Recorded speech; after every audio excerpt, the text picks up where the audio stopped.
गेले काही दिवस आपला देश अस्वस्थ आहे आणि याचं कारण आपल्याला सगळ्यांना माहिती आहे. मला पहिल्या प्रथम अभिजित दिपके आणि या देशातल्या सर्व तरुणांचं आणि साहजिकच आहे त्यांना न घाबरता समर्थन देणाऱ्या त्यांच्या पालकांचं अभिनंदन करायचंय. कारण हा विषय केवळ एका राजीनाम्यापुरता मर्यादित नव्हता. या तरुणांनी देशाला भयाच्या छायेतनं बाहेर काढलेलं आहे. गेले 12 वर्ष जवळपास रोज काही ना काहीतरी दबाव देशाच्या जनतेवरती सरकारकडनं टाकला जात होता.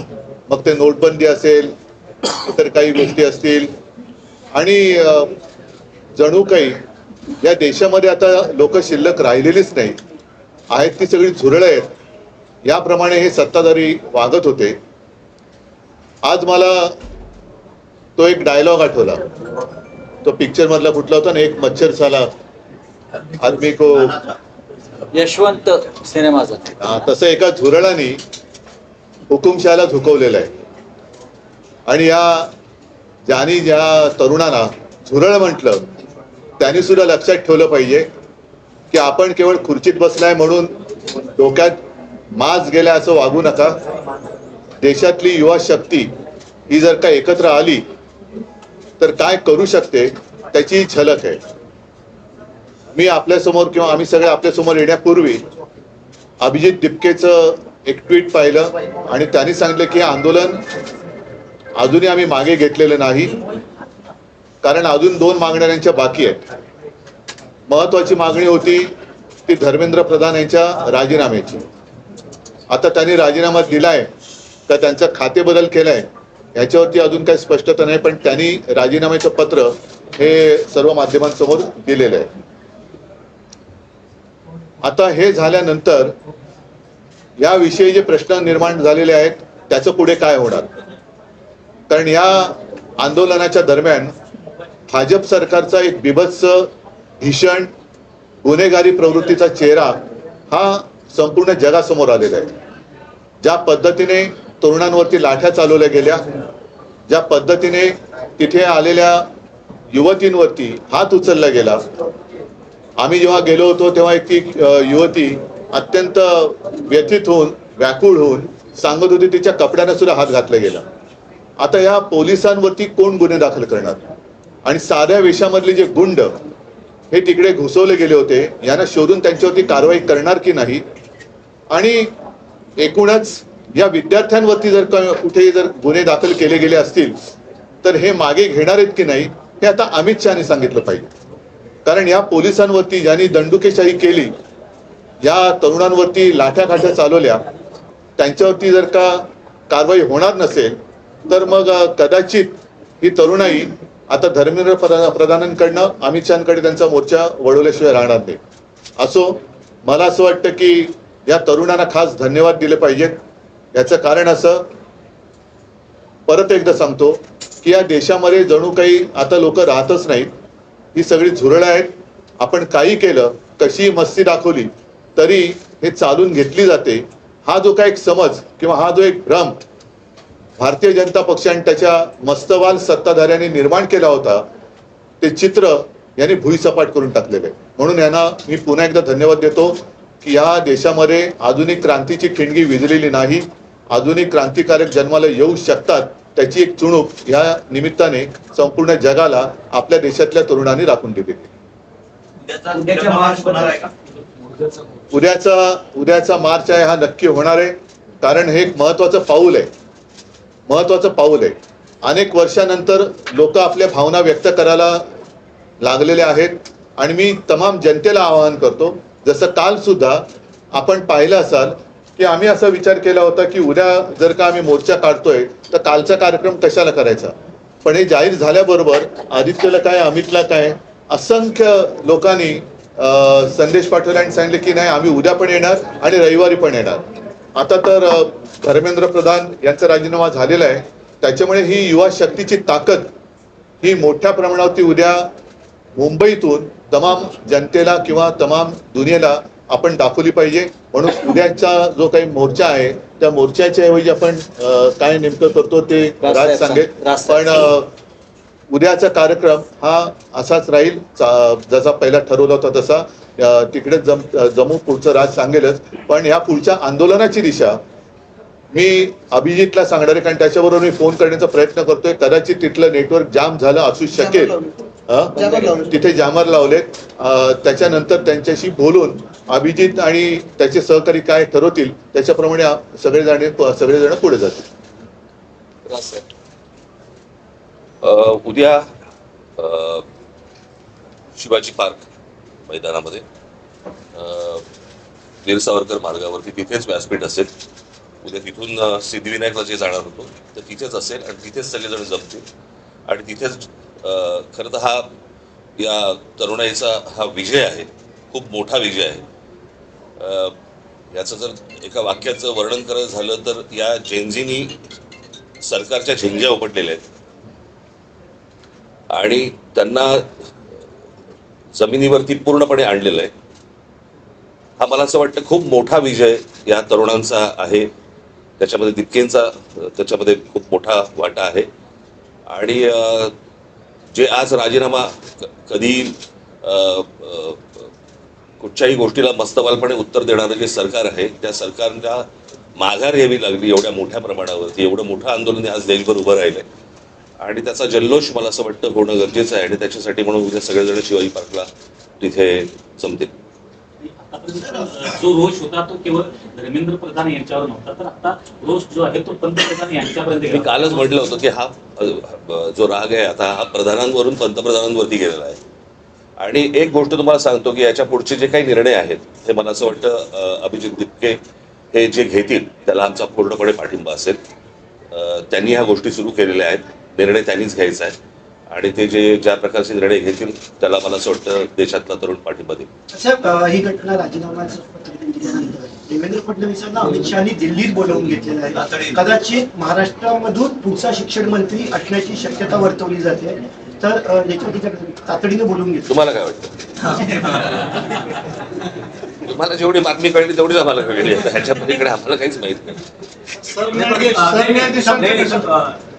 साहेब आणि उद्धवजी, तुम्ही महाराष्ट्रातले प्रमुख राजकारणी आहात. असं अचानक तातडीनं देवेंद्र फडणवीसांना दिल्लीत त्यांचे पक्षश्रेष्ठी बोलवतात धर्मेंद्र प्रधानांच्या राजीनाम्यानंतर तुमचा अंदाज काय? नाही काय हे बघा, आता हे इतक्या वेळा गेले आहेत आजपर्यंत बरं का. त्यांच्यामध्ये तर इतकं ती चुरस आहे की शिंदे गेले की मग ते आले परत की फडणवीस जातात, मग फडणवीस आले की मग शिंदे जातात. त्याच्यामुळे हे खूपदा झालेलं आहे. आत्ताच्या सिच्युएशन मध्ये हे का गेलेत हे मला असं वाटतं त्यांनी सांगितल्याशिवाय आपल्याला कळणार नाही किंवा तिकडे काय वरती निर्णय झाल्याशिवाय आपल्याला आत्ता काही कळणार नाही. कारण जशी तुम्ही आत्ता बातमी ऐकली तशी आम्ही पण आत्ताच ऐकलेली आहे. त्याच्यामुळे आता याच्यावरती आत्ता या क्षणाला काय बोलण्यात अर्थ नाही. मन की बात होणार असं काहीतरी म्हटलं जातं. मन की बात होणार असं म्हटलं जातं. बरं चला. सर, या देशांचा कशा प्रकारे आभार मानाल? कारण त्यांच्या जे सोनम वांगचुक सर, न्यायाधीशांच्या ज्या बोलण्यावरून हे सगळं उभं राहिलं त्यांचे नाही, सोनम वांगचूक यांना धन्यवाद आम्ही दिलेच आहेत. कारण मधल्या काळामध्ये ते स्वतः येऊन मला भेटूनही गेले होते. त्यांना तिथून त्यांचं अपहरण करण्याच्या 1-2 दिवस आधी मी त्यांच्याशी फोनवरून बोललो सुद्धा होतो. मी स्वतः त्यांना विनंती केली होती. पण सोनम वांगचूक त्यांच्या उपोषणावरती ठाम होते. 26 दिवस एका विषयासाठी उपोषण करणे ही साधी गोष्ट नाहीये. आणि ज्यांनी या युवकांच्या पाठी आपली शक्ती उभी केली त्या सगळ्यांना मी धन्यवाद देतो. आणि एक गोष्ट नक्की की आता यापुढे या देशात आपण हुकुमशाही करू शकत नाही, आणू शकत नाही, हे ह्या एका घटनेने अधोरेखित झालेलं आहे. ज्या वेळेला हुकुमशाही करण्याचा प्रयत्न करेल त्यावेळेला हे तरुण त्याला चिरडून टाकल्याशिवाय राहणार नाही. उद्या जो आम्ही सगळेजण तिथे आहेत ते ह्या संपूर्ण तरुणांचं खऱ्या अर्थाने अभिनंदन करण्यासाठी म्हणून तो तिथे जल्लोष होईल. पत्रामध्ये त्यांनी उल्लेख केला आहे की मी कधी असा विचार केला होता की मुलांचं भविष्य खराब व्हावं. जे माफी आहेत त्यांच्या हातून तर कधीच मी विचार केला होता की मुलांचं भविष्य खराब व्हावं. प्रधान यांनी राजीनामा पत्र देताना मी तुम्हाला एक गोष्ट सांगतो का, त्याची तुम्हाला माहिती असेल. याच्या अगोदर ज्या वेळेला भारतीय जनता पक्ष ज्याला विरोधी पक्षामध्ये होतं, रेल्वे अपघात झाल्यावरती ते रेल्वे मंत्र्याचा राजीनामा मागायचे की नाही? रेल्वे मंत्री बसला असायचा का ड्रायव्हिंग सीटवर? बरोबर की नाही? एक ड्रायव्हर असायचा ज्याच्या काहीतरी चुकीच्या गोष्टीमुळे रेल्वे अपघात व्हायचा आणि हे राजीनामा मागायचा रेल्वे मंत्र्याचा ना. त्याच्यामुळे त्यांच्या मनात काय आहे, ते शिक्षण मंत्री असताना किती वेळा नीटचा पेपर फुटला ह्याला काही महत्व आहे की नाही? ही पहिल्यांदा घडलेली गोष्ट नाही आणि 21 मुलं आत्महत्या करतात. त्याचं पाप त्यांच्या डोक्यावर आहे. आज मी ज्या वेळेला तुम्हाला आठवत असेल, मला 16-17ची गोष्ट असेल ना, मी नरेंद्र मोदींची मी फोनवरती बोललो होतो आणि फोनवरती बोलून मला असं वाटतं त्यावर पण प्रेस घेतली होती. त्यावेळेला मी सांगितलं होतं की मोदींना पण हे सांगितलं होतं, आज शेतकरी आत्महत्या करतायत, उद्या या पेपर फुटीमुळे विद्यार्थी आत्महत्या करतील. हे मी 2017-18ला बोललो होतो त्यावेळेला. आणि आज तीच परिस्थिती झालेली आहे. मला असं वाटतं या सगळ्या गोष्टींची जबाबदारी आता ऑस्ट्रेलियाच्या शिक्षण मंत्र्यांनी राजीनामा दिला, बरोबर आहे, त्यांच्या अधिपत्याखाली खाली असलेल्या कोणाची तरी त्यांनी त्यांच्याकडनं काहीतरी गुन्हा घडलाय, परंतु जबाबदारी म्हणून त्यांनी शिक्षण मंत्र्यांनी राजीनामा दिलाय. त्यांनी तेव्हाच द्यायला पाहिजे होता, इतका वेळ लावायची गरजच नव्हती. हे प्रकरण इतकं ताणलंच नसतं गेलं खरं तर. पण आम्हाला कोण काय करणार हे जे आहे हे या सर्व तरुणांनी सगळ्यांना रस्त्यावरती आणले. त्यात एक असं आहे की नरेंद्र मोदी ज्या समाज माध्यमांचा वापर करून नाही, 2014 सत्तेत आले, त्याच्यावरती ते समाज माध्यम- त्याचंच माझं व्यंगचित्र होतं ना, परतीचा पाऊस. एकच नाही, सेकंड. पण यावेळेस इंस्टाग्राम सगळ्यात जास्त चर्चेत आहे. अहो, ही नाही, एक मिनिट. हे इंस्टाग्रामवरनच मी काही प्रश्न हे मुद्दामून लिहून घेतले. हे आता शिक्षण मंत्री त्यांची जबाबदारी टाळण्याचा प्रयत्न करत होते. आता हे प्रश्न हे देशाच्या गृहमंत्र्यांना विचारले पाहिजेत, कारण दिल्लीचे पोलीस हे त्यांच्या ताब्यात आहेत, केंद्राच्या. म्हणून एक इंस्टाग्रामवरती मुलांनीच विचारलेले प्रश्न आहेत की पाण्याचे फवारे का वापरण्यात आले नाहीत दिल्लीमध्ये, खिळ्या असलेल्या लाठ्या का वापरण्यात आल्या, त्याच्यानंतर पेलेट गननी म्हणजे गोळीबार करण्याचा आदेश कोणी दिला, तरुण महिलांवरती पुरुष पोलिसांकडून मारहाण करण्यात येईल इतका बळाचा वापर का करण्यात आला, पोलिसांसोबत नागरी वेशातील काही पुरुष विद्यार्थ्यांना दंडुक्याने का मारत होते, बहुतेक पोलीस अधिकारी नावाच्या पट्ट्या का परिधान केलेल्या नव्हत्या, एका महिलेला मारहाण करताना दिसलेल्या वरिष्ठ पोलीस अधिकाऱ्यावर कोणती कारवाई करण्यात आलेली आहे, त्या दिवशी किती धुरांचे गोळे डागण्यात आले, हे त्याच्यानंतर ते काय करंट याचं काय असतं, टीजर गन इलेक्ट्रिक नाही ते दंडुके असतात ना ते. म्हणजे तुम्ही हे याचे प्रश्न याची उत्तर आता अमित शहानी दिली पाहिजेत. बॅरिकेडनं करंट लावले, बॅरिकेडनं करंट लावले होते. आज सुद्धा तिकडे नागपूरमध्ये आमच्या एका युवती सेनेच्या कार्यकर्त्याला काल एवढ्या वाईट पद्धतीने मारहाण केले आणि तिथल्या पोलीस राजनीस तो विषय घेतला होता. तिथल्या पोलीस आयुक्तांचे संघाबरोबरचे संबंध आहेत. म्हणजे हे सगळे जे आहे आता हे टिकणार नाही. हा विषय आता ही लोक ही तरुण ऐकणार नाहीत. पण या प्रश्नाची उत्तरं आता देशाच्या गृहमंत्र्यांनी दिली पाहिजेत. मी काल जे मी म्हटलं ना की विद्यार्थ्यांना शिक्षकांनी हात लावू नये, मारू नये. जर मारलं, हात लावला तर त्याच्यावरती शिक्षकावरती कारवाई होते. मग पोलिसांवरती का नाही? मग दिल्लीच्या पोलिसांवरती का नाही? खिळे लावलेले दंडुके घेऊन तुम्ही जर मारणार असाल मुलांना, वाटेल ते बाहेरची माणसं आणून तुम्ही जर समजा त्यांना बडवणार असाल, त्या पोलिसांपेक्षा हे आदेश कोणी दिले, हे असं करा म्हणून कोणी सांगितलं? जर शिक्षकांवरती कारवाईची जर समजा कायदा असेल तर अशा प्रकारे बरं त्यांनी काय केलं होतं पोरांनी की तुम्ही इतकं मारलं? आता तर काहीतरी म्हणजे जेवण बंद करून टाकलं होतं. इथपर्यंत गेलात तुम्ही. पण उद्धवजी पंतप्रधान आता इंस्टाग्रामवर जास्त लक्ष देत आहेत. सगळे मंत्र्यांना सांगितलंय. मला असं वाटतं, ऐका एक गोष्ट अशी आहे की स्वतःचं घरदार सोडून दुनियादारी करणाऱ्यांनी मरे घरी पण लक्ष देण्याची गरज आहे. स्वतःची घरं पण त्यांनी सांभाळण्याची गरज आहे. जाऊ दे, पुढचं मला काय बोलण्याची आवश्यकता नाही. इतर ज्या दोन मागण्या आता तुम्ही आता म्हणालात नाही, या त्यांनी केलेल्या आहेत आणि त्यांच्यासोबत आम्ही आहोत. दिल्लीला देखील गुन्हे दाखल झाले, तसेच मुंबईला देखील गुन्हे झाले. तर तुम्ही पण ते मला असं वाटतं मी तरी एखादा कुठच्या एक गोष्ट झाली. परंतु मी तुम्हाला एक गोष्ट सांगेन, मुंबई पोलीस आणि महाराष्ट्र पोलिसांचे मी आभार मानेन की त्यांनी उत्तम पद्धतीने संपूर्ण सिच्युएशन परिस्थिती हाताळलेली आहे.